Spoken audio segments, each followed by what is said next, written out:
Hello, everybody, and welcome to the new episode on season 6 on Fit As A Fiddle. We are resuming after a long pause from the entire summer. That is purely because I took a break after, releasing episodes for 2+ years and having over 100 episodes. I just decided to take a break this summer. There was a lot going on. I moved homes, I opened up an office, and I traveled a lot and spent time with my family and friends. So we are gonna roll right back into the remainder of season 6 with some excellent guests.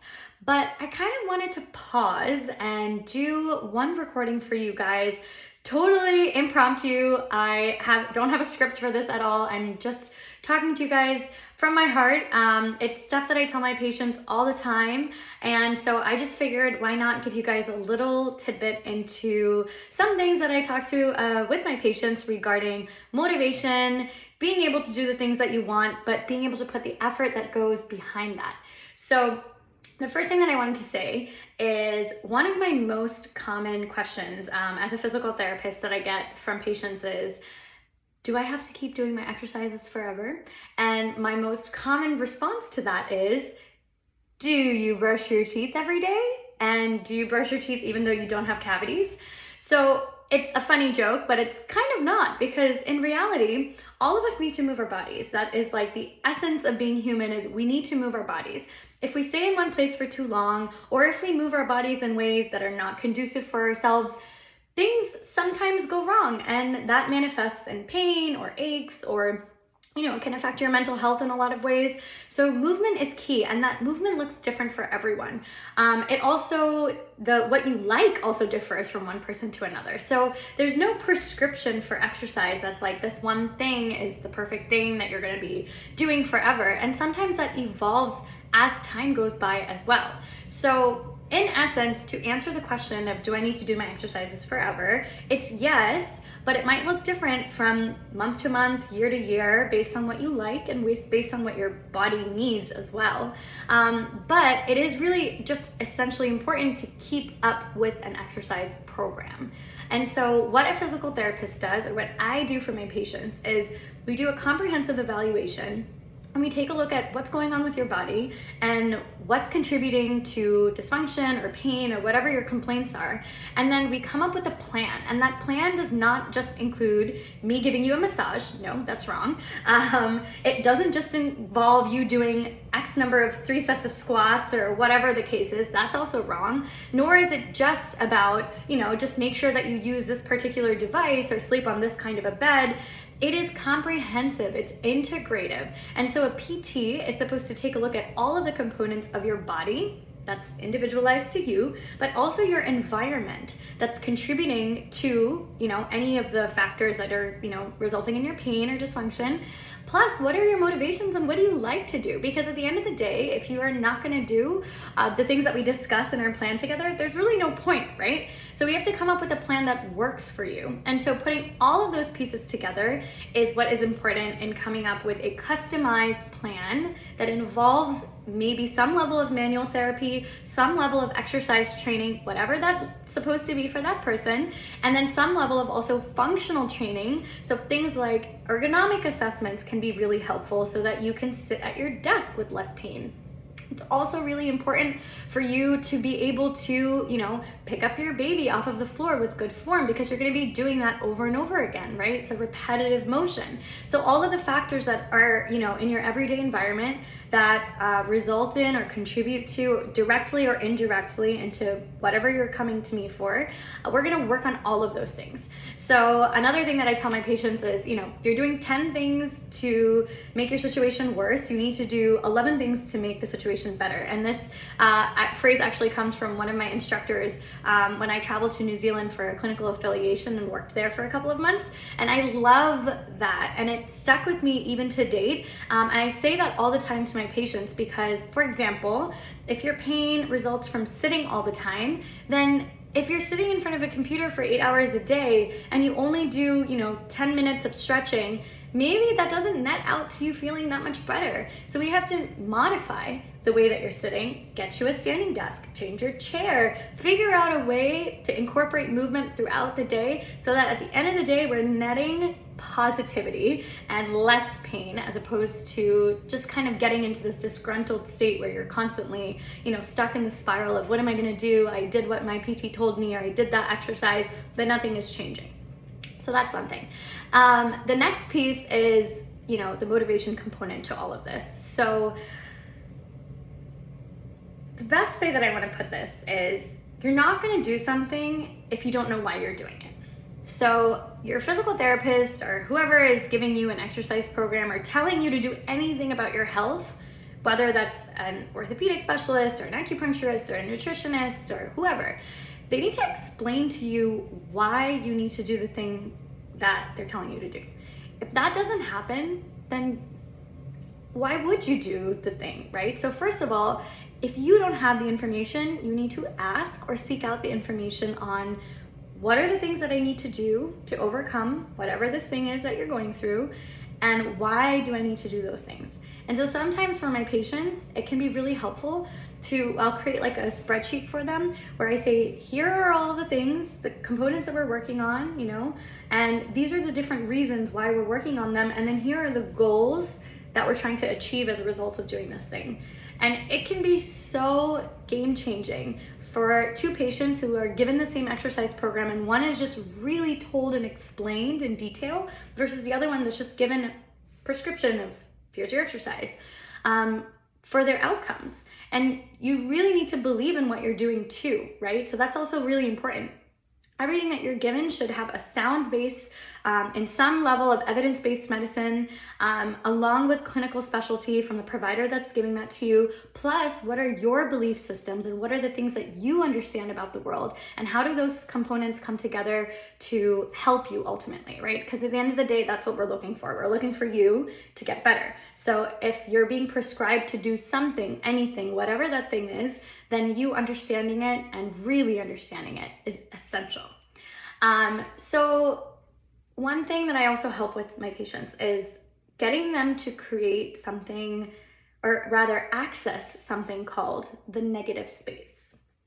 So I kind of just came up with this randomly a couple of years ago when I was working with a patient, because I used to draw when I was younger. And so as an artist, with painting and drawing and sketching, my art teacher will always tell me to don't just look at the positive space, look at the negative space. So negative space in art world is, so if you have me, for example, you see me in this frame, and so me as a subject matter, everything inside of the lines that would draw my head and body are the positive space, and then everything that you see outside on the walls and the picture frame and the books out there, and then in between my body and my arms here, that's the negative space. So it's the space that you're not necessarily looking at, but you have to in order to understand the big picture of things.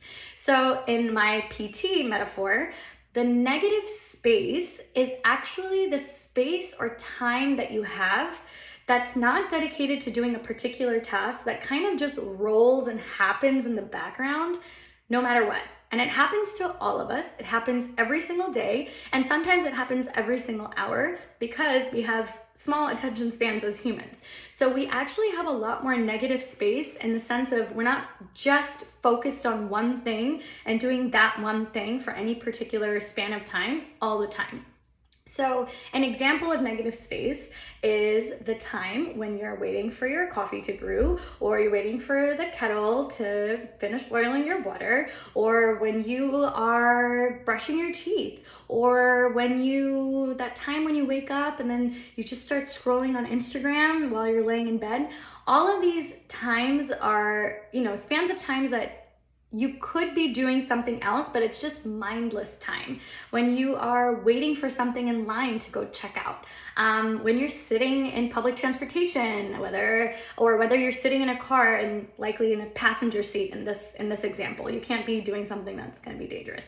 Time when you're watching TV, mindless TV, your favorite TV shows. All of this negative space is time in your life that can actually be used in small bits. I'm not saying take away all of that time, because we do need some negative space and negative time in our lives to function, but just stealing a little bit of that time to do something important that's good for your body, that's ultimately going to make you feel better and improve the quality of your life. Because I hear time and time again, I didn't get to my exercises, I didn't have time. And I know that's not true, because everybody has time. It's just, what do you do with that time and how do you prioritize that time? So of course you had it, you just chose to do something else with it. So instead of, I can't tell you, you can't do your job and go to work or things like that. But while you're at work, you might be waiting in a 20-minute lunch line, right? So instead of being on Instagram or being on social media or, doing something else, maybe we just take away like 3 minutes of that time to focus and do one thing that's good for our body. And so your next question might be, well, when I'm standing in a line, I can't be like jumping down and doing, push-ups or something so active and so physical. But when I speak with my patients, a lot of what we do is body awareness and very, very small muscle activation. Okay, so the simplest thing, like correcting your posture and squeezing your shoulder blades down and back away from your ears instead of being like this in front of the phone. I mean, you guys see this kind of stuff all the time, I'm sure, on social media about correcting your posture and doing this or doing that. As a pelvic floor PT, you can do your pelvic floor exercises, or what I tell my patients, they're pelvic drills, anywhere, in any position, at any time. Nobody knows that you're doing them. So there's a lot that you could do. Even something simple as, you're standing and you realize that your knees are knocking in together. Could you maybe turn your knees out a little bit and put your weight more onto the back outside of your heels instead of leaning them forward and, causing more knee pain?